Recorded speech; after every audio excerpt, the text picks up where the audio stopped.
Welcome back to the Tracy Take. I'm Tyler here with my brother Ryan, and today we are going to be giving our absolute floor and ceiling of the Tennessee Titans 2024 schedule here. It's going to be fun. We're going to quickly recap all the improvements that they made this offseason. They're going to review their schedule and give our floor and ceiling. Before we get into that, be sure to like this video, subscribe to the channel, and tackle that bell to get notified when new videos come out. We have videos coming out every Monday through Friday at 5 p.m. Eastern time. And then once when the season starts, we're going to be doing weekly prediction videos of all the Titans games that you're not going to want to miss. So like, subscribe, and also tackle that bell. Ryan, Tennessee Titans, they're going to be one of the more fascinating teams, I think, this year to watch, just because there was turnover within the season, as in Will Levis taking over now, taking the reins from Ryan Tannehill, moved on from Derrick Henry and Mike Vrabel as well. You're going to have Calvin Ridley coming in, pairing him up with DeAndre Hopkins as well. So, and also, too, and technically I'll throw it in, even though he didn't have really a good 2023 season at all, but Tony Pollard's in the backfield. Maybe he can have a resurgent bounce back year. So it's just going to be very interesting with the new coaching regime coming in, the star player, probably one of the most popular players in the league, moving out of Nashville and going to Baltimore. But then you have some other key players coming in as well. And I think that's kind of one of the areas that they did focus on. Like, they improved that offense just as a whole. It brought in some more weapons, also improved that offensive line, got J.C. Latham. Then they've been rebuilding that slowly, getting Peter Skoronski last year. So also improved the secondary as well, which I think was another key weakness of theirs, getting guys like L'Jarius Sneed. And so I think they improved in the areas that they really needed to. I'm going to be curious as to how they can put all the pieces together, because under Mike Vrabel, I'd have sure confidence with this team, just because we all know what Mike Vrabel could bring to the table. Yeah. I think he's one of the best coaches. How he didn't get re-signed is actually kind of shocking. But I want to throw it over to you. What are some other areas you think the Titans improved, or maybe even declined in a little bit after the 2024 offseason and going into the 2024 season? Yeah, I definitely think so. This offensive line, I think, should hopefully be better. They invested in Lloyd Cushenberry and then also got J.C. Latham in the draft, who looks like a monster so far in just OTAs and training camp. I know he hasn't played any snaps, but 6'8", 340-pound guys that can move like that don't come around that often. So it definitely looks like a revamped offensive line should help. They went out, they got L'Jarius Sneed as well, and a few other pieces in that secondary to hopefully make it better. They were 18th in passing defense last year. I will say that they were also 18th in turnovers as well. So average defensive rankings there. But with the loss of Mike Vrabel, I am curious to see if the personnel upgrades have any effects on just how this defense played. So I think it's going to be interesting just to watch this team. They got younger. They moved on from a lot of veterans as well. And so I think they put a lot of pressure on Will Levis to come in and continue to improve and carry this organization forward. So I'm very curious to see just kind of how they play. And I think there's a lot of questions that need to be answered by the Tennessee Titans this year based off of their offseason moves. Well, and I think they're good questions because you still have a young quarterback, and we saw him take command of that offense second half of the season. Also, as a Falcons fan, I still remember this vividly from when we played last year. And you have Desmond Ridder, who we're all thinking he can be the guy still, but still, has to learn to develop. And when we played, it was Will Levis's first start as an NFL quarterback. And he had so much more command of that Titans offense than Desmond Ridder ever did. And it's just coming in. And so I think he's there. I think he was taking the steps. I think he's just going to be continuing to build around him, building a better offensive line, which is what I think they're doing right now, giving him some more weapons. I think those are good questions. I think as long as you keep seeing those progress, because honestly, it's probably the toughest position in sport is to be the starting NFL quarterback of a team, just because it's so competitive. But it's going to be fun to watch him develop. It's going to be fun to see how this team turns out, especially too with some new faces. So, and let's kind of start to segue into the 2024 schedule here. With that, speaking of new faces, week 1 they're going to be at Chicago, going up against Caleb Williams here. Not so new faces. Then week 2 going up against Aaron Rodgers and the New York Jets. Week 3 hosted Green Bay. Week 4 Monday Night Football at Miami. Have an early bye in week 5 and then hosting Indianapolis.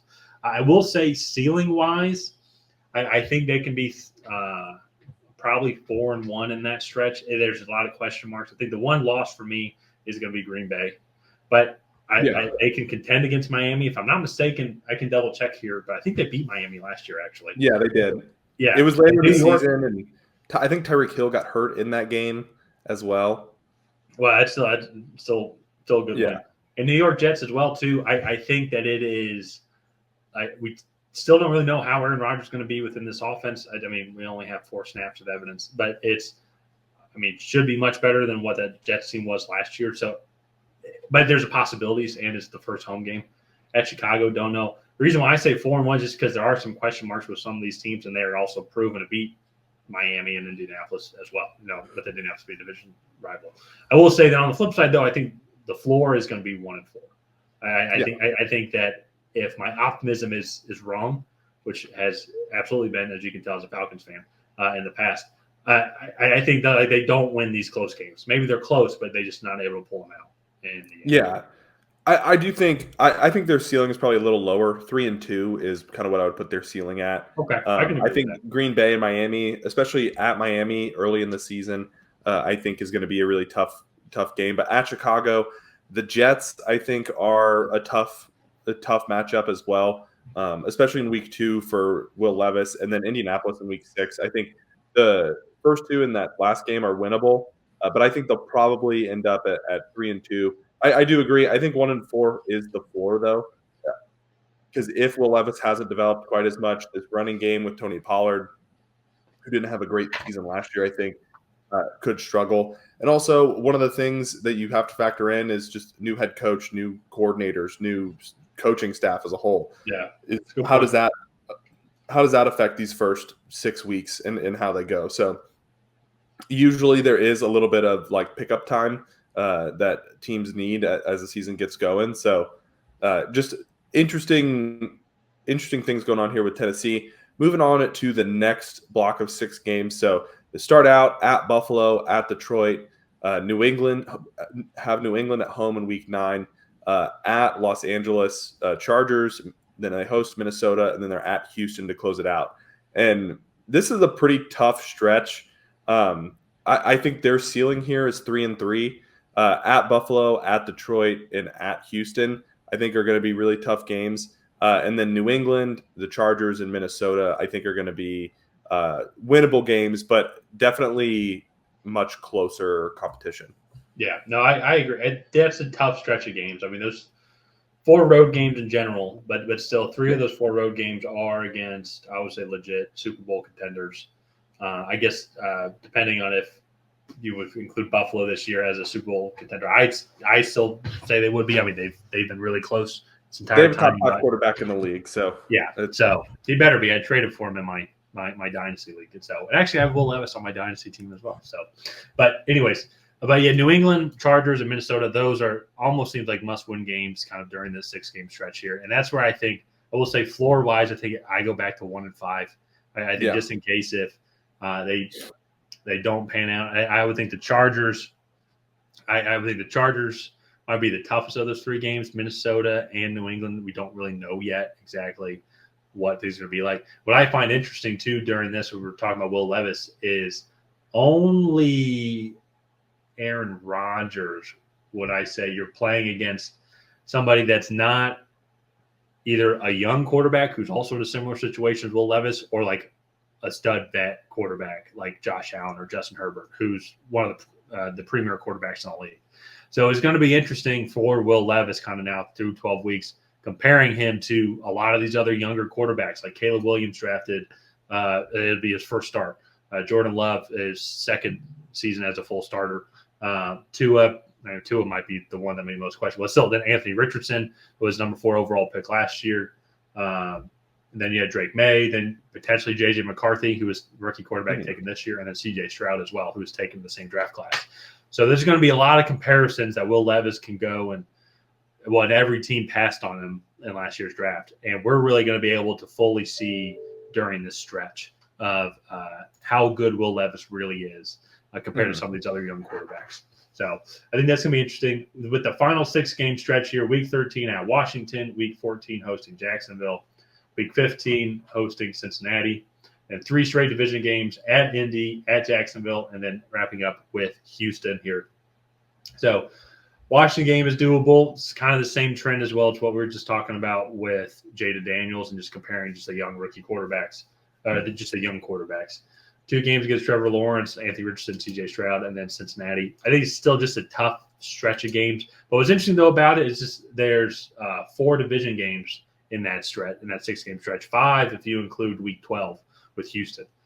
And it's just going to be really interesting to see how they do against the AFC South has always played each other tight, just like how a lot of divisions do. And so I think a ceiling here, I think, could be 4-2 just because of the division, the divisional games. And so Indy and Tennessee always play each other tight, doesn't matter what it is. Same thing with Jacksonville as well. And so we'll have to see maybe if Houston regress, but I don't think Houston's really going to be too big of a fight for them. So with all that being said, I think 4-2, but at the same time, though, I think 2-4 is also very possible floor as well. Yeah, no, I agree with that. I mean, I think all of these games are in the winnable category. I don't really rule them out in any, but I look at all of these games. Maybe Washington falls into this category, but I don't look at any of these and I'm like, yeah, they're much better than that team. And I think that is just kind of this. Get into our overall thoughts. That is just kind of the feeling behind the Tennessee Titans is I don't really know how good or bad that they're going to be. They just have a lot of questions to answer. One of those is Brian Callahan a good head coach? Is Will Levis the future of that franchise? Can this defense improve despite losing the guy who really put all the defensive pieces together in Mike Vrabel? So they've had a lot of turnover, and I'm really more looking for them to answer some major questions this year. So the next year we have a better feel of how they're going to be, and then we can really see if they can push to contend for a Super Bowl. Yeah. I think too if we're talking about now then the record with the floor, I think if I'm adding up what we agreed upon, I think it is 4-13. It almost doesn't seem fair to say, but that also being said, though, I feel like for being the team that finished last in the AFC South and picking into the top 8, I feel like this is kind of a tough schedule.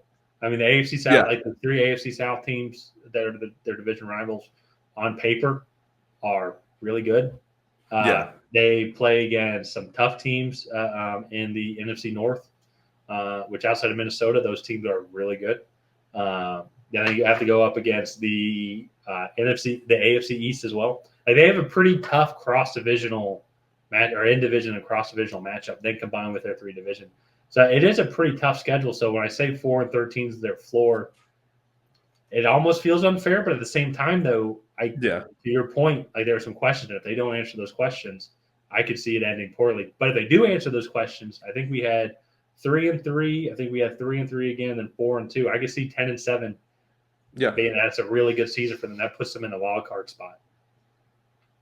Yeah, definitely. And that for me, I think, is if Will Levis comes in, he makes a good connection with Calvin Ridley and DeAndre Hopkins and continue to grow. I think this offense could be pretty good, and this defense improves. They have a lot of tough games, but I think everybody in the AFC just has a lot of tough games. The AFC is pretty stacked. There's really only the Patriots, and which hurts to say as a Patriots fan, and who's the other team? The Broncos. Yeah, the Broncos are just not good teams. I can confidently say the Broncos will not make the playoffs. The Patriots probably will not make the playoffs, but all of the other 14 teams, I think you can make it. Even the Chargers, the Chargers. Yeah, I know they moved on from Keenan Allen and Mike Williams, but they have new head coach. Justin Herbert is still one of the better quarterbacks in the league, and they have, I think, a solid defense. I think they just had a horrible coach in Brandon Staley with their game plans. So Tennessee is definitely not out of it because they have on paper they've made the steps. So it'll be fun to watch this team, especially too after living in Nashville.